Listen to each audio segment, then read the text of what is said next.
People, we're officially back for the podcast side of things. This time we've got another double episode. We're finally dipping back into the realm of TV for our summer movie series. We've got two for you guys today. Again, we've got the premiere, the long-awaited premiere, let's say, of Ted Lasso Season 2 finally dropping on Apple TV+, as well as the return of yet another infamous filmmaker who at times we just feel like we just can't get rid of. That, of course, being M. Night Shyamalan with his new movie, Old. Chris, you excited? It's always fun when we have a double feature here on the podcast, so hell yeah, man. Let's get into it. Especially considering that this is very similar to our last double feature. All of that and more. Stay tuned. All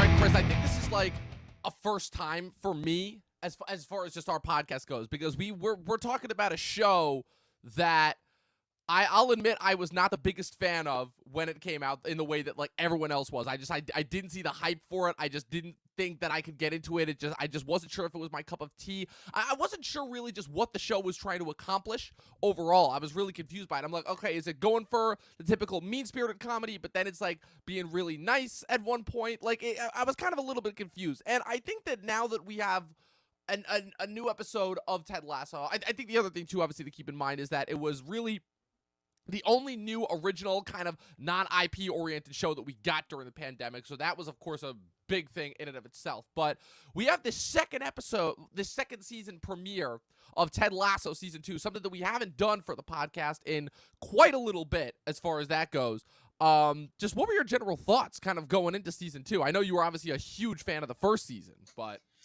Yeah, the first season is probably one of my favorite seasons of television. I just think it's so expertly crafted. I love the journeys the characters take. I think what's so fascinating about it is the show starts off as one thing and completely changes into another. Like I tweeted, I said, Ted Lasso supersedes the comedy genre. If you can't see that, then you need to be more attentive of a film watcher.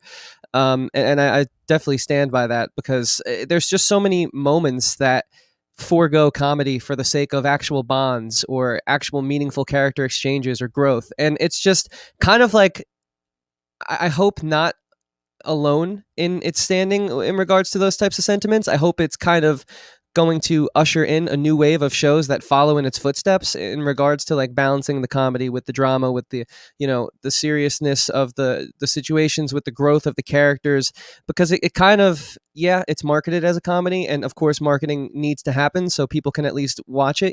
Putting butts in seats gives the show a Season 2, as we're about to talk about with Ted Lasso's debut of Season 2. But it's like, to only call it a comedy, I think, sells this show really short, especially Sudeikis, because man, oh man, is he really showing his chops? So yeah, I think with that sort of like reprisal there of my thoughts and feelings about Season 1, I think going into Season 2, my bar was very high, because I think it did things in a Season 1 that most shows don't really come into their own and do in like maybe like a Season 3 or 4, if we're talking about like this style of half-hour, more comedy-driven, television-based content.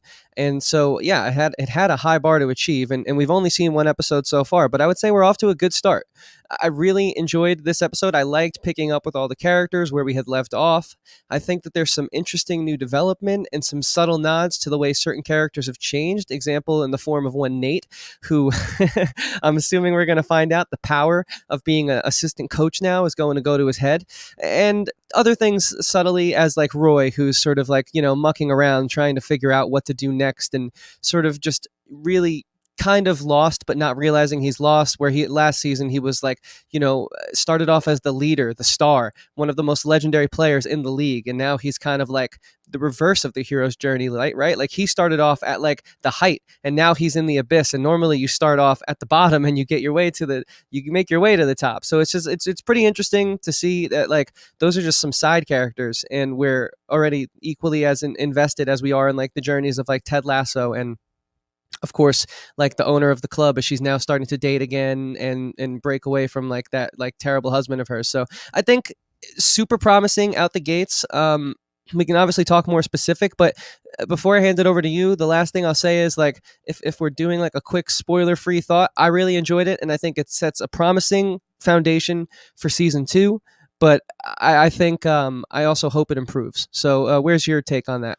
Well, I find it interesting that this is the first podcast that we're covering after we just dedicated an entire variety show to talking about Physical and Apple TV and kind of what they're doing in terms of changing up kind of the norms that we've kind of associated with the television, with these types of structures of television, especially given that they seem to actually be going for that in ways that other networks like Netflix promised they would and then ultimately didn't. And I think that's probably a big reason why I couldn't get behind Ted Lasso season 1, only because I wasn't quite sure what exactly it was going for. I wasn't quite sure of the identity of the show. I'm like, yeah, this is marketed as a comedy, and I'm like, okay, so you got the producer of Scrubs behind this, and I know that Jason Sudeikis obviously has a big investment in this, but going into it, I was just very confused. I'm like, what ultimately is this trying to accomplish? Because I'm like, it's not laugh out loud funny. It's not mean-spirited funny. It's not joke a minute, mile a minute humor. I really didn't know what to expect.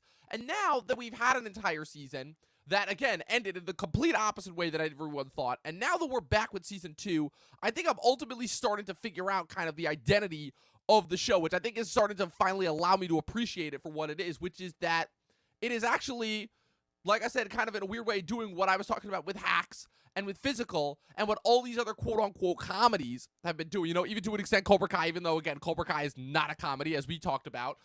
What they're doing kind of is essentially now, rather than doing the prestige TV route, which, again, is kind of what Apple is doing with all their shows, they're essentially doing the genre storytelling, but as long-form television. And for the most part, it's working spectacularly because this was the first indication for me that revealed, okay, no, now we are actually getting into, the sports drama territory, but we're examining it in a way that, really kind of no other sports drama has been examined before, as far as just examining it from all different angles. And we're getting into the tropes, and we're getting into kind of the superstitions as far as surrounding, different areas of sports characteristics. And we're getting into all of the different kind of areas in which, maybe we wouldn't have had time to cover in a movie before. What is Roy going to be doing now that he's, not the superstar, now that he's off the team and kind of in this weird semi-retirement spot? What is Ted going to be doing in order to handle his new players, in order to make sure that they get the proper training that they need while continuing that, never-ending, constantly never ceasing amount of positive attitude? And I think the thing that I took away particularly from this episode was just kind of how much more we're going to get inside Ted's head this season, right? Season 1 was kind of us getting introduced to him, us getting acclimated to the environment, right? Because, again, it's kind of, I feel like, the selling point of the first season. Okay, it's a very obvious, American in Britain, in a weird way, kind of doing all those, almost this, metatextual layer of, okay, here's what happens when American comedy meets British comedy, and, kind of the stark contrast between those two styles. I actually think that was probably one of the most notable things about the first season, and they're going to continue to do that here. But I think that this episode, we definitely got inside the character of Ted Lasso's head much more so when he kind of introduced the psychologist character and the apprehension. And I will definitely say that now, again, I'm only one episode in, but I definitely will say that this is probably, I think without a shadow of a doubt, the best balancing act between drama and comedy that I've ever seen. Because, again, for the opening scene to be that new player who was a shoo-in for their new Roy or their new Jamie, for him to fucking pull off that stupid shit where he kills the dog accidentally when he kicks the goal, and to then have that be the driving force for the entire rest of the episode, but then for them to take a serious take on it, so much of the time, if that were an episode of The Office, again, not to throw shade towards I know you and everyone else's favorite show, but if that were an episode of The Office, it would just be done for laughs throughout the entirety of the episode, them trying to deal with this guy's trauma, but for this episode, they for the most part are not taking it quote unquote seriously, but they take it they examine it in a manner that feels, I definitely think, more relatable in a way as far as I go, because you wouldn't expect someone to be that traumatized, and especially seeing that in a comedy, but they do it, and they do it really well. So those are the things that, again, while I'm still not fully on board with the show, I definitely am starting to see kind of more of the things that people are gravitating towards, and why this show was kind of the new it comedy show as far as everything goes. But yeah, where do you think this could potentially go as far as the rest of this season? Well, before we get into that, I do think it is the new It comedy show. I mean, it got 20 Emmy nominations, which is crazy, just to think about. That's an insane amount. And yeah, the character of Danny Rojas sort of coming in and taking up the role of the superstar is pretty cool, because, we got introduced to him mid last season. He got injured. He wasn't there. They really needed him. And now he's kind of taken on the mantle of being like the superstar. And it's cool because he's like a very, empathetic team player type character, where Jamie Tart was this kind of like pompous, brooding, snobby, I'm the best, you're the worst type of person. And so it's really cool to see like how the team rallies together. Like, they do a good job of making everyone in the locker room, those familiar faces, actually have a purpose and importance, and they're even introducing this new Dutch character, and you can kind of tell he's going to be the bit character, but same as Danny Rojas was the bit character last season, and now look how pivotal he was to the debut episode of season 2. So it's just like, I think this show knows how to manage their ensemble, is really where I'm going with it. And it kind of is a budding, growing cast. I mean, now we have the therapist character getting involved and a few other minor characters. We'll see if this boyfriend or the date that she broke up with, the owner of the club, whose name I'm forgetting right now, but AFC Richmond's owner, we'll see if he comes back in circulation, if she can't find someone else. And it's like, these characters that sometimes in other shows are just utility, just to serve a purpose, just to help ease the plot along, they all at least offer something, and they feel right, and they fit the vibe, So I can definitely respect them for the casting, and I think the Apple TV Plus of it all being so carefully curated, I think it really does shine through in this example. But one thing I wanted to touch upon, you were talking about how it's got so many strong and poignant dramatic moments. Yeah. And I think specifically the moment that comes to mind, my favorite moment from this past week's episode, was the press conference after the loss, when Danny Rojas unfortunately kicked the dog in the head. And it was so good, I had to pause it and write it down, because I just couldn't believe that something so profound came from this show. Ted's talking about this dog that he got attacked by as a little kid. And as he grew up, it was his neighbor's dog, and the owner's wife passed away, and so he stopped taking care of the dog, and slowly the same creature that attacked him when he was a little kid became his best friend as he was older. And then even when his neighbor moved away and the dog had nowhere to go, Ted took the dog in. And so Ted said something like Sudeikis, man. He really is just, if anything, watch this show for him. Like, if you can't get your head around this type of show, watch your show for like lines like this. Like, I couldn't believe it. Ted says, with holding back tears in his eyes, but not in a way where it's like overdone, just the perfect amount of acting in that moment. He says, it's funny to think about the things in your life that could make you cry just knowing that they existed, and can then become the same thing that can make you cry knowing that they're gone. I mean, crazy. How did that quote come from Ted Lasso? Dude, it's so good. And that's why I love this show. In a nutshell, that's why I love this show.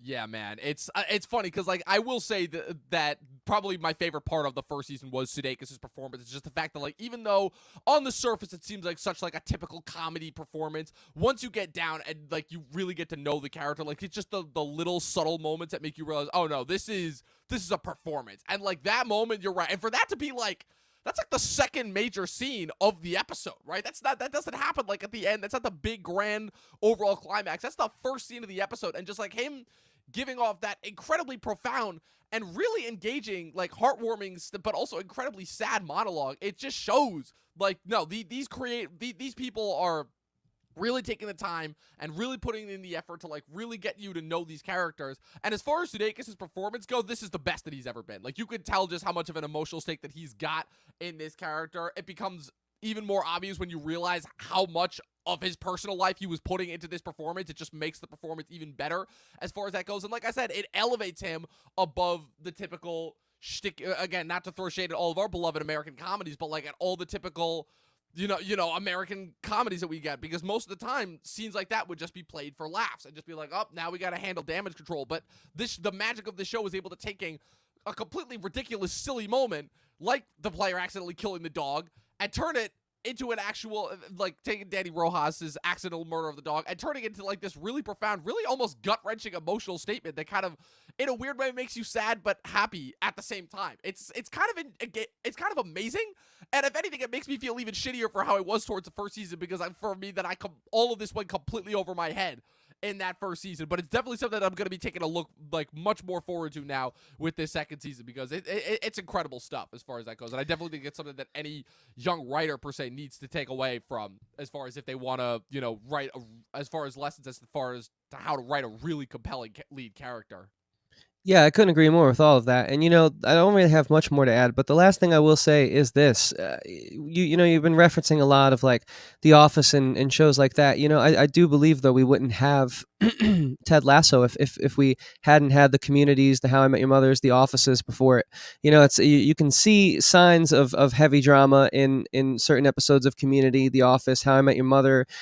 Even if you go a little bit earlier back, like the King of Queens and and Everybody Loves Raymond era, but I just think it's kind of just the nature of the beast, right? Like art continues to grow, and art is inspired by what came before it. So I do see some Office in this. I do see some Michael Scott, but then I also see some serious drama and some elements that we kind of got with the whole Jim and Pam's relationship there, and so I think this is a more refined version, but I do think you don't have Ted Lasso without your Communities or your amazing sitcoms that came before this show. So I wouldn't say it's throwing shade. If you feel that way, I'm almost curious as to why you think it's shade. To me, I just think that's the nature of art and the way it develops and grows over time. No, absolutely. And if we're talking about like old shows, I mean, this show is directly indebted to Scrubs because Bill Lawrence is the co-creator of this show. Again, I've never seen Right, a single that one episode too. of Scrubs, but I know that one had its beloved fan base. And I wouldn't say it's throwing shade. I'd say it's just a matter of you're absolutely right. This show is indebted to those shows because those shows like kind of barred the way for just comedy television in order to come to where it is now. But I'm just talking about as far as like certain things that like I wasn't the biggest fan of those shows that like, oh, this show seems to have finally taken that lesson and now is doing it right, because you're right. Drama has always been their underlying comedy. It's just that now that we have all this freeform loose area in order to experiment now, that we don't have kind of those network hampers and censors as far as that goes. It just the possibilities are endless as far as what they can accomplish storytelling wise and the things that I've been wanting from comedies for so long that for the most part I would say I haven't gotten, we're now finally starting to get. That's kind of what I meant by that as far as that statement goes. And yeah, this makes me excited for the rest of this season, which again, I think that's the first time I've been able to say that about a comedy show in a while. And again, even just calling it a comedy, I feel like is doing this show a disservice because again, it's kind of in a weird way the same thing that we were talking about with Cobra Kai, where it's really only a comedy because of the half-hour episode format. And even that really, I don't think like does this episode justice because how long was this episode? Like 33, 34 minutes, something like that. Like I believe it was 34. Yeah. That for all intents and purposes is like a shortened dramatic episode to me. And so before we wrap up with this segment, before we get into our movie of the week, I just wanted to ask you what your favorite moment from this episode was, because I have mine, and I want you to see if you can guess what mine is, but I want to hear yours first.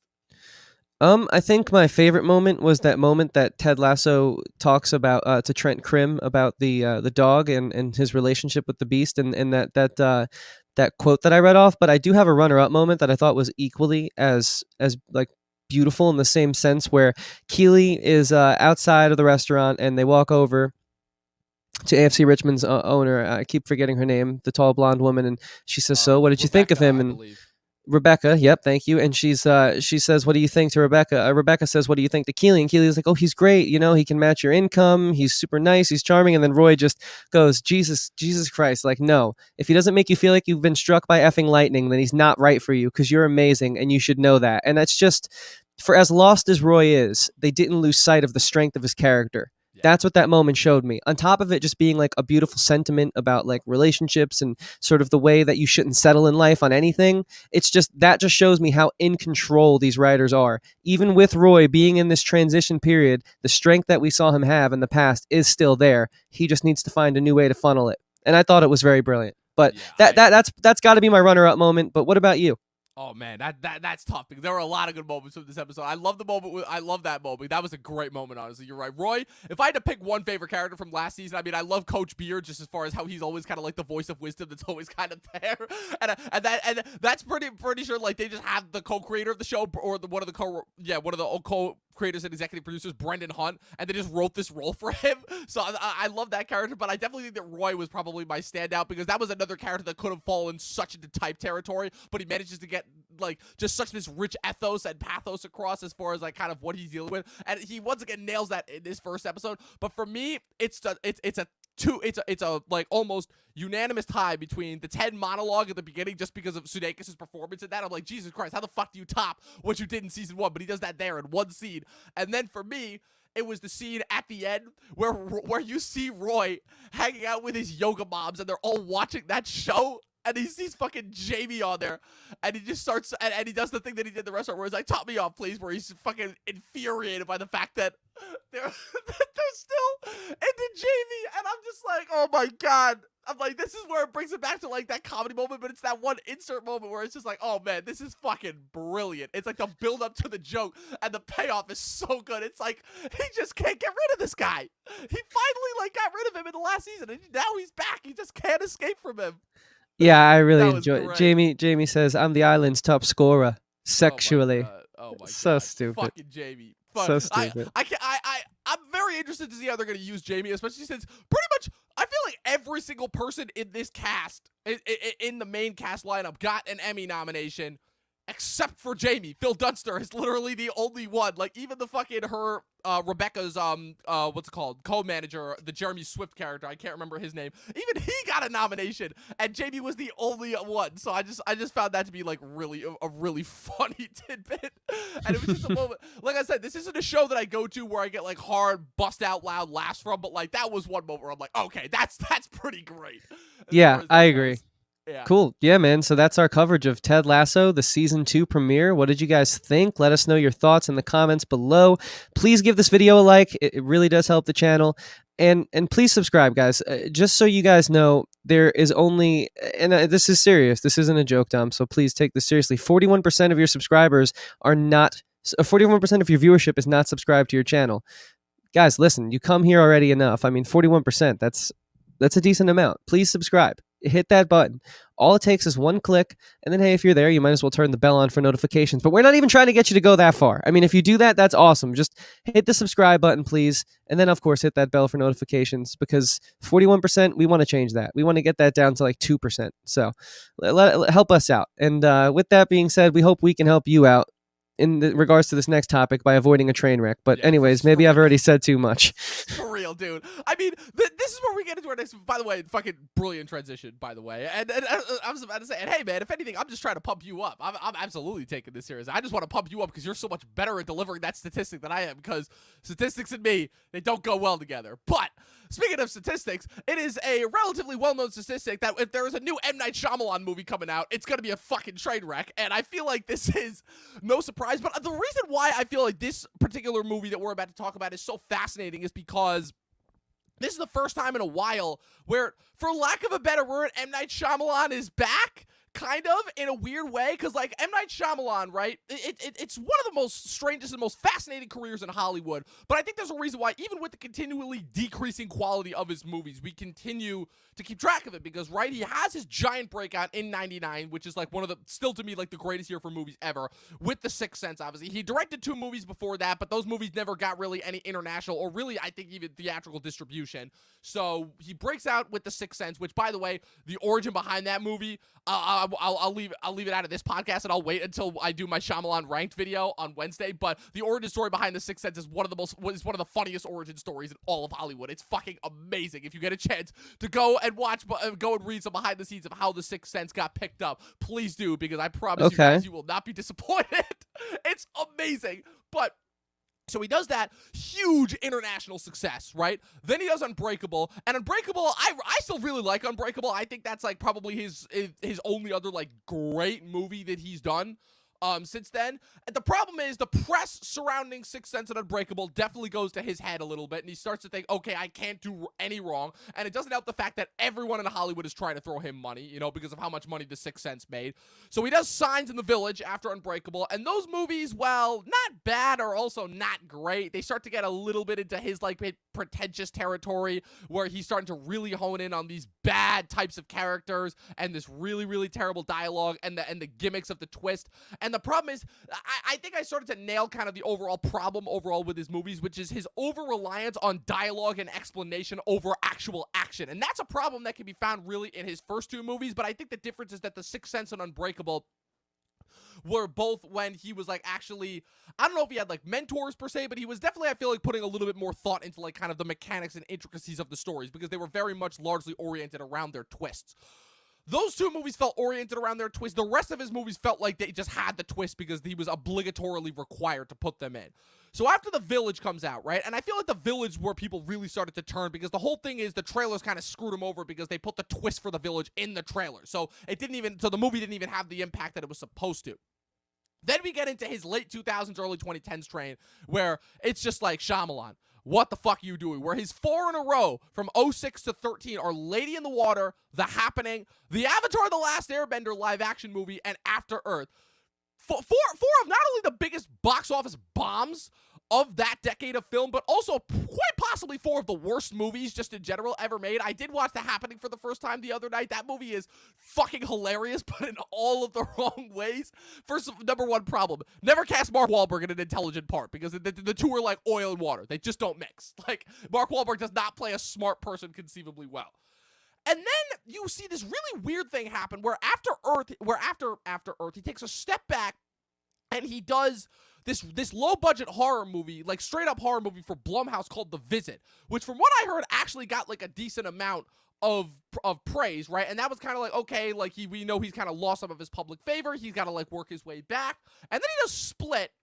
And Split's a really interesting case because Split is, in a weird way, kind of almost a redo of The Sixth Sense, where Split, obviously, if you have it, obviously, we have seen it, but for anybody who hasn't seen it, spoilers ahead, but Split, when it turns out to be a secret, a secret sequel for Unbreakable, and we're revealed to be getting back into the Unbreakable verse, and, like, now Shyamalan's getting to do the sequel that he apparently wanted to do back in the day after Unbreakable. He wanted to do the Unbreakable trilogy back in the early 2000s when that came out, but he never got a chance to.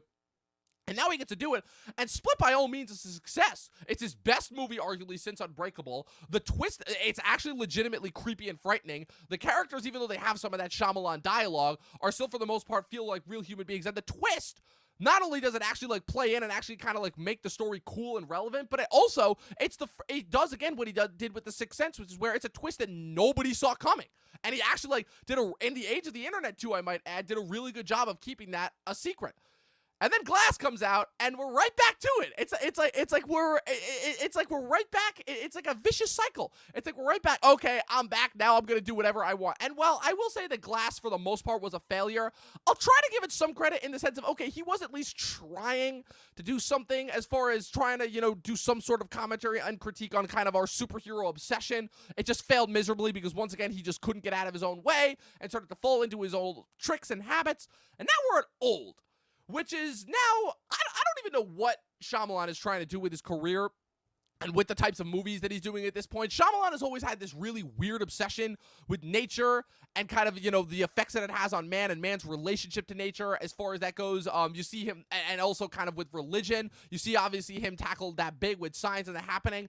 But again, I'm always in this really weird conundrum whenever I see a Shyamalan movie where because I've been so conditioned to think that the movie's going to be bad, I'm like, okay, cool. So I know the movie's going to be bad. So now I can just go in and kind of get this, and I can just kind of enjoy it as such. And so you could always imagine my surprise when I'm like, oh, fuck, this is, if not for the fact that this was Shyamalan directing, this might actually, like, have some sort of halfway, like, decent, like, just something going for it here, because Old, as fucking stupid as it is, and for his fucking, like, asininely, like, up its own ass, and just with the pretentious dialogue with the characters and everything, for all those moments, I do still think there are some moments in this movie that are worth taking some consideration. But, like, I feel like I've talked enough about Shyamalan. Chris, break us down your experience with Old.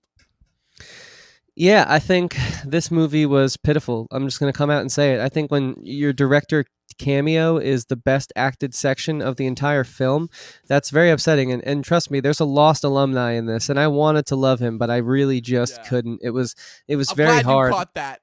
Well, yeah, of course, that's my guy. I mean, he was in Star Wars too, It's he gets these parts every now and then, and he gets his moment. And unfortunately, sometimes they're not that good. It's just the fate of the lost actors. But anyways, speaking of losing things. My interest couldn't have been lost any quicker throughout this movie. I was trying to be the best critic I could be and not be on my phone, not check the time. But I was sitting there so bored, so angry in the theater that I had to be in this movie right now because it was just pitiful. It might be the worst movie of the year. Like, at least with Spiral, we had a good time. This, I didn't have a good time. I didn't enjoy the schlock. I didn't think it was funny. I just thought it was sad and pathetic, and it just felt like I was watching someone's career die. I mean, we're talking about Ted Lasso today, and that's literally a quote when they're talking about Danny Rojas missing like the goal. But in that situation, he recovers. In this one, I don't know how M. Night Shyamalan does. And so my initial reaction, I wouldn't recommend this movie to anyone. I think that so far 2021 has been the worst year of movies that I've seen in my life. There's been so many horrible movies to the point where it's almost offensive because I'm thinking about the cost-benefit analysis of sitting there and my time being put towards this movie where it's like I could be doing something productive right now. And that's how strongly I feel about it. Sorry if it's a bit of a downer, guys, but I have to let you know I really disliked this movie. I don't want to use the word hate because I save that for other types of things, not art. I always respect the artist. Shyamalan has made some movies that I really enjoy, like Unbreakable and Signs. But it's just this was not one of those movies that I enjoy, for sure. Yeah, it's so weird because it's almost like I feel like we got an opposite of The Happening here, where The Happening is marketed as like kind of this really creepy, really eerie, like what's it called? Like, oh, we don't know what's killing all these people, but it's gonna be really strange, and you don't know. Almost like kind of like marketed like a zombie movie in a weird way, but like more so like kind of in like the first half of zombie movies when it's kind of surreal and you don't know what's happening before kind of the zombie onslaught and madness comes in. This and then when The Happening actually comes out, it's like, oh no, it's just a campy, cheesy, schlocky B movie at best, you know? And in a weird way, I feel like if you look at it that way, I think it almost kind of works. There are still a lot of problems with The Happening, I feel, but I feel like this almost does the opposite, where the trailer comes out. The trailer is marketed as like this over-the-top schlock fest, where it's like, okay, this is gonna be corny and campy, and so we're just gonna tell you everything that's gonna be going on, right? Because we know that there's gonna be a twist at the end, and now we have to prep you guys for it. And so you can imagine my shock when this movie is, again, problems aside, I think there's an attempt at nuance. I think there's an attempt at kind of some form of a character study, right? Within the first 5 minutes, you should know, like, what kind of a movie you're in. When of course, he has the kids talking, and they're, like, smarter than the parents, and they're using dialogue where you're like, okay, no child in general ever talks like that. You know, you're literally just writing lines in order to prep us for kind of the inevitable aging, which we know is going to happen because we saw it in the trailer. I'm actually going to get into that because I have a big problem with this movie's marketing. But we get to the resort, right? And it's not one of those situations where it immediately feels like everything is wrong in like an obvious way, but it definitely kind of feels like, you know, the ticking of the checkbox list where it's like, okay, so we got to set this up because this is going to happen later. We got to set this up because this is going to happen later. And then we actually get to the beat. The good thing is, like I said, it's weird because Shyamalan is still kind of comes from the old school of Hollywood, and even though his movies are kind of notoriously bad, at the very least, there are still some elements in there where we can get some form of like, okay, so, you know, the way that movies used to be made, right? Where we do actually get to spend a solid amount of time with the family and getting to know them before they end up going to the beach with all the different people who are there. And so I think that, again, it's horrifically done as far as how it's executed, but I definitely think that kind of the idea of what he's going for, which is, you know, kind of cherish these moments that you have with your loved ones because you don't know how long it's going to last. I think that kind of underlying core idea is probably the strongest element that this movie has going for it, because I think that just with the core four characters, I think that it's still that's probably the parts that work the best, because I will say that end moment, well, not quite end moment, but getting into spoiler territory a little bit, but that end moment where it's the dad and the mom sitting on the beach like right before they're about to die. And then kind of like coming to terms with the fact that they are about to die, and coming to terms with like everything that they've been through, everything that happened that day, and realizing that it all kind of didn't matter because at the end of the day they have each other. I think that specific moment in and of itself, that kind of made me, I'm like, okay, this is what he's trying to go for here. You know, 'cause Shyamalan, he's getting a little bit older in his career. You know, he's 50 this year. You know, all of his kids are grown up. So I definitely have a feeling that that's kind of where he's feeling as far as his headspace goes. And so in that sense, I'll give this movie credit because that sense I'm like, oh, okay, we actually kind of have like some sort of a unifying idea here, right? Because that's what I mean when I say that, like, it's always such kind of a conundrum when we have these Shyamalan movies, because again, the ideas in and of themselves are not bad ideas. Like, you can tell they're not shallow studio made ideas just to like earn a paycheck. They do come from a creative mindset. The problem is the creative mind from which it comes from is just so beyond up his own ass. Because the problem is, if you literally just had, I swear to God, if he had, I'm like, it's two things. It's two things that he needs. He needs rewrites on all of his scripts in order to make them sound more naturalistic, and he needs somebody else to direct the actors. Because, good Lord, I am sick to death of all of these actors in his movies, like, being directed like aliens, because nobody talks the way that these people do. And, like, this movie sort of, and that gets a pass, but sort of kind of gets around that by having it being like, okay, it is a confined horror setting, right? So the characters, right, it's usually kind of more digestible as far as when characters like start to act a certain way, because we've been conditioned with that for years of horror movies. But then we start to get into the stupid moments. And once we get to the beach, like I said, it sucks because the problem is that half of these moments that happen on the beach were spoiled in the trailer. So by the time, so really, again, it's that classic kind of horror cycle that we've been seeing with a lot of these horror movies, where they put like the first 2/3 in the trailer so we know what's going to happen, which sucks because when the moments happen, when the kids all of a sudden age up into like teenagers, it's actually like really, in hindsight, it should be creepy and it should be horrifying. But because it's in the trailers, we know it's going to happen. And that's where I wanted to get into the marketing. But I wanted to get kind of your take on that as far as that goes. Like, do you think that there was any chance that like this movie might have worked better if not for how the marketing played it up? Or what are your thoughts on that? Because obviously you've been doing a lot of research into marketing recently, and movie marketing, and, you know, kind of the part that has to play as far as a movie's impact goes. Yeah, obviously they spoiled it, but I feel like that's to be expected in the current day and age with the way we know about properties, and that's why I don't watch trailers for the most part, unless it's something that I don't care about it being spoiled, like aka a Marvel property coming up.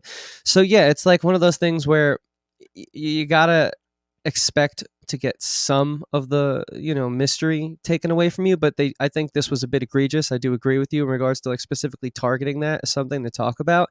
I personally would not have shown that, but I also think the movie was so ineffective in the way that it showed time and in the way that it sort of spoon-fed the characters their realizations of how this situation was unfolding, and because of that, it was so unbelievable, and the cosmetics, the props, the makeup was just so poorly done. The aging was just so not off-putting in like a emotional way where it's like, wow, I really feel grossed out because this is literally a 6-year-old in the 14-year-old's body.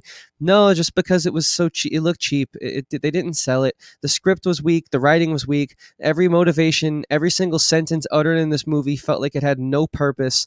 It just really did not play into the one thing it had, which they spoiled in the marketing, which was this surprise aging scenario and this beach with these properties, which I still really don't understand the properties. What is it? You're sick and you get better, and you're better and you get, like, if you're sick, you get better. If you're not sick, you get sick. I don't understand. It's just like, okay. Old, and then if you get caught, it heals instantly. And it's basically the idea that like the rocks are like putting out this magnesium wave field that like is gonna age people super rapidly, and we haven't even gotten into the twist at the end, which to me fucks this entire thing up, because this is, and I have to say this too, I have to say this as well, and maybe you'll agree with me, maybe you won't, but I just had to get this out, which is that I think that this is probably the first instance in a while, right, where we know that it's kind of, I think M. Night Shyamalan is contractually obligated to put twists in all of his movies now. I think it's just, he's just contractually obligated, even if they don't work half the time. Like I've watched so many of his movies in the last couple of days,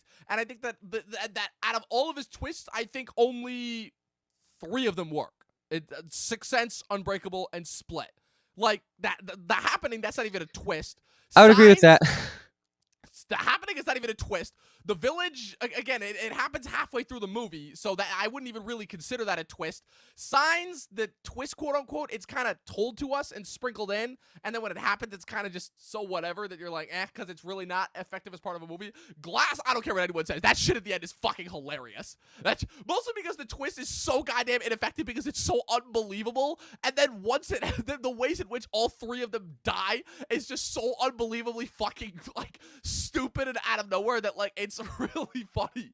But this is the first instance where I think I can actually safely say that you didn't need the twist. Not because it, like, wasn't crucial to the plot or anything, or, like, because the Shyamalan, contractual obligation, but, like, because I actually think they had a good ending. I think that if they kind of just, like, in a weird way, I think this is one of the first instances where if you left it ambiguous, I'm not saying it would solve all the problems of the movie, but I definitely think it would kind of make that last moment, like, between the parents feel that much more emotionally resounding. Because, like, if you just ended with the parents and then ended with, like, kind of the kids who are now adults, like, the next morning, like, in their 50s, going through kind of, like, that same thing, I think that it actually, in a weird way, would work almost better. But then we keep going, and I'm like, okay, it's we're at an hour 40 of an hour 49 movie. Okay, what's the twist gonna be? And I know what it's gonna be because it's in the last, like, 5 Blumhouse movies that came out, where it's up. Of course, the resort has, of course, some scientific guild that's using them as a source of study. That much I figured out. Once I had, like, the flashing lights and the guy with the binoculars, that one was pretty obvious. But then. Yeah. Although, yeah, you can go. Well, no, I just want to say before we get too far away from that moment with the family, the core family, the mother, father, daughter, and son on the beach, and the children watch their parents pass away, and then if they would have just ended it there, as they sit on the beach and they realize, like, okay, well, that's life. This is the cycle of life. Surely it wasn't the life we asked for, but we still got to spend time with our family, and we had a nice moment at the end there. And isn't that what it's all about, right? Cherishing those moments. And with Shyamalan being at that age where his kids might be moving out, moving on, growing up, getting older, the whole stuff that life takes us, the path. Sure, it might have salvaged a star. But then it just goes and says, oh, you thought you were going to have at least one good moment in this film? And then continue, Dom. Yes.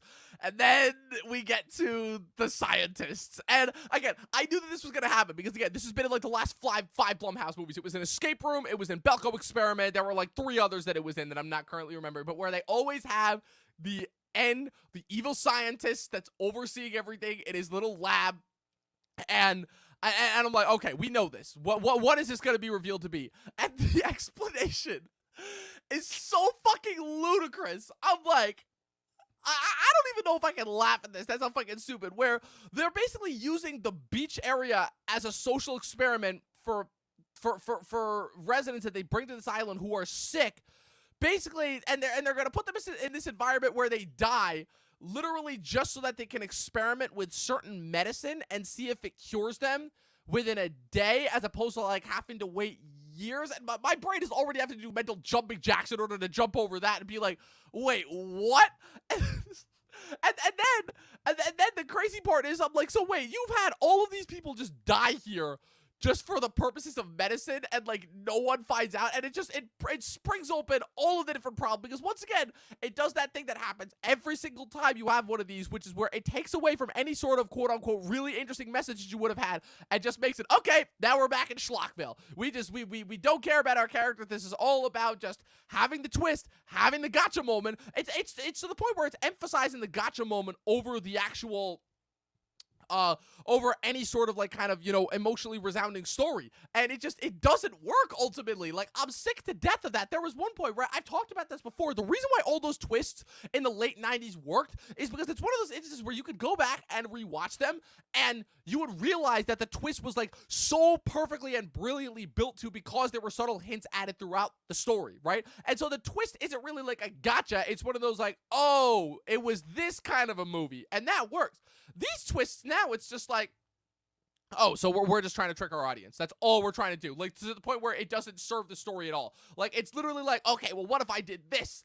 And then that'll totally throw them for the loop. It's like, God, you already had, like, actually, like, kind of a really heart-pounding moment. Like, this is what I'm talking about when I say that he needs another writer. He needs somebody else in there. Again, not to throw shade at your boy, but it's kind of exactly like what was happening with George Lucas when, again, he has all of these incredibly insane and out there and really interesting and engaging ideas and creative stories, but he needs a Filoni in order to kind of, okay, now channel that. How do we make it so that people are going to understand them? And Shyamalan doesn't have that person. Like, I still think he has one or two really, really great movies in him, right? But this definitely was not it, like, without a doubt. Like, I definitely will say this is probably the most amount of enjoyment that I've had with a Shyamalan movie since Split. And it's crazy to think that it's only been 4 years, but it's still not it as far as kind of having having us be reminded, of that kind of creative that we had back in the day with Sixth Sense, where it felt like, okay, now we've got this really hot young filmmaker who really has this insane sense and knack for storytelling that can really give us something new and interesting. And it kind of sucks because he still has those notes there, but it ultimately doesn't work at the end of the day, kind of what he's trying to go for. And it makes the rest of the moments in this movie come off as like really laughable, really schlocky, really just kind of there for like, shock value for shock value. Well, I still think the funniest line that came out of this was, oh yeah, by the way, we should stop throwing in the mental patients with the fucking physical patient. I'm just like, yeah, what? I'll tell you this much. I completely disagree with you on 2 points when you say that he still has those notes there. I think they're gone. I think they're long gone. I mean, some of the directing in this film to try and hide the transformation, having like one half of a face on the side and seeing like a beautiful beach in the background and just multiple shots that just made no sense and offered nothing.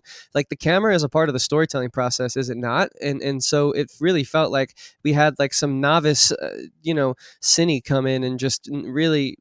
Whoever had to work with him on this film and has that on their resume, I really feel bad. I know it's a paycheck, and I'm sure anyone in this day and age, especially with the pandemic, was so happy to work. But geez, man, like the cinematography couldn't be any more egregious, any more atrocious. The set was just so boring. The caves were not interesting. Like, your environment's supposed to tell a story and enrich the setting you're in, especially in something as minimalistic as this, where we're literally stranded in one location.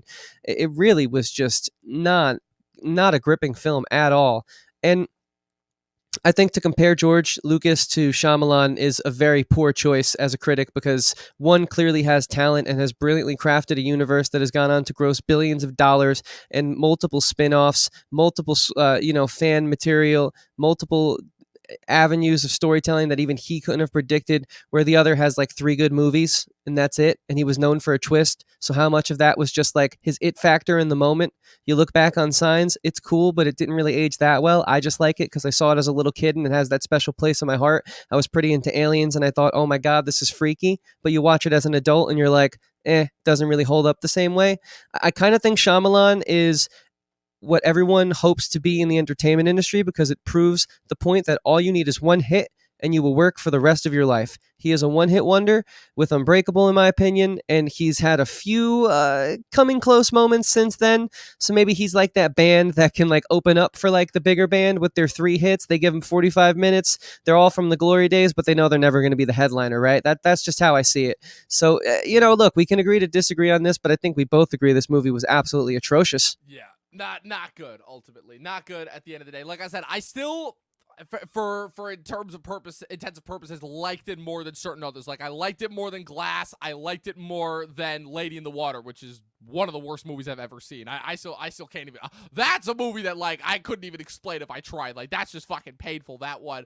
And obviously anything is better than The Last Airbender, but like if Shyamalan tells you that like he's checked out of a movie, like think about it this way: if the movies that he's invested in are bad, you can only imagine what like him being checked out. And of course how he was the one that ended up directing the live action adaptation of one of the most beloved children's properties and something that is still hailed as like one of, if not the best children's animated programming ever. You can only imagine how that movie went. I'll spare you the details, but it's For still sure. not good.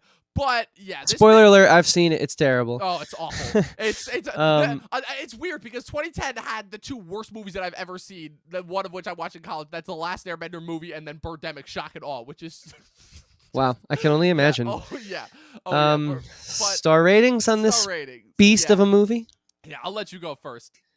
Sure. Yeah, I'm going to repeat a score that I've given out on this podcast once before this year, because like I said, there is art, and I think it's unfair to the people who work on this movie who have no say over the creative direction just to give it a full-on 0. So I'm going to go 0.2% of a star. That's how much this movie gets. That's how much I disliked it.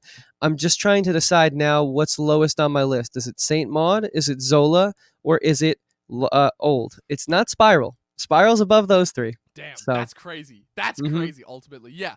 You're going to be shocked by my rating, only because, again, of my interest, because of my interest in Shyamalan as a creator and kind of my relationship with him as time has gone on. I'm not giving him this score as far as like, oh, because he's still got one more movie in him aside from Sixth Sense, but only because I think that this movie was the most amount of promise that he's shown in a film in years. I think that, again, if not for the trailer ruining it and kind of like that third act kind of coming in and screwing everything up, I think that he's got like half of a decent movie here. I think the acting for the most part could have been a lot worse. It could have absolutely been a lot worse, but I'm definitely kind of interested in where he goes and kind of, his sort of personal investment, that we'll say. I think that there are points where this movie is fun. The filmmaking is atrocious, most definitely, and the writing I definitely think could have used a little bit more, but for my money, this was actually probably the first movie about of like, okay, I can actually sort of get invested in this, so I'm giving this 3 out of 5 stars, ultimately. It's not super high in my mind, it's not even close, like, I couldn't ultimately justify giving it the 3 stars, but as far as it being like the kind of the same range as like, the Voyagers, or the Saint Mauds, or the Malcolm and Marie's of this year, just movies that like were trying to have promise and then ultimately just did not work ultimately. I feel like I definitely got a lot more out of this movie. It was definitely more entertained than some of those other movies, but just for the Shyamalans of it all, it really sucks because this could have been something I think really interesting. And it's based off a graphic novel too. This is like his first adapted non-original work that he's done like in years. So I think that, again, not to give him too much credit, but that might also be why certain elements of this seemed like better per se than others. But I don't know. That's just kind of what my take on it is. So with that being said, people, that's it. Those are our thoughts on the Ted Lasso Season 2 premiere and Old wrapping up July. We're getting into August next month. We've got so much stuff that we've got coming for you guys. We've got a couple more top 10 lists before we get into our next first-time watch series. It's going to be a big one. Ultimately, we'll let you guys know what that is in a couple of weeks. We've got our next couple variety shows coming on Fridays. We've got our next episode of Talking Thrones, which just went up last night by the time this is done. Episode 2, The Nightlands, Professor Pat and I broke down. Let us know what you guys think of Ted Lasso and Old. If you saw it, let us know your thoughts in the comments section below. Be sure to also click the like button and the subscribe button. Click the bell next to it. That way you guys get notified every time we put up new content. Chris, where can the good people find you? They can find me anywhere on the internet at Christian Evanko. That's Facebook, Instagram, Twitter, Letterboxd, to name a few. Evanko spelled Evanko. I make music, which you can find very availably through the link in my bio. It's on Apple Music, Spotify, Amazon Music, YouTube Music, Google Music, SoundCloud, all the places. So just please go check it out through the link in my bio. I also have another podcast called Talking with Andrew and Chris. Talking spelled the same way we do it here. Again, available through the link in my bio. I hope to see you there. And I hope you guys go follow Dom. Dom, tell them where they can find you, man. At Movie Nerd Reviews on Facebook and Instagram. But you guys can really follow me, where I post twice a day, every single day, for our podcast here, the Talkin' TV Podcast. You guys can follow on Facebook and Instagram if you click on the descriptions in the link, or if you just type in that word that you see right there into Facebook and Instagram. We post every single day, twice a day. It's how you guys can stay updated with what we're doing. Go follow us there. Thank you guys for tuning into another episode of the podcast. And as always, remember, 12 seasons in a short film, and watch more fucking movies.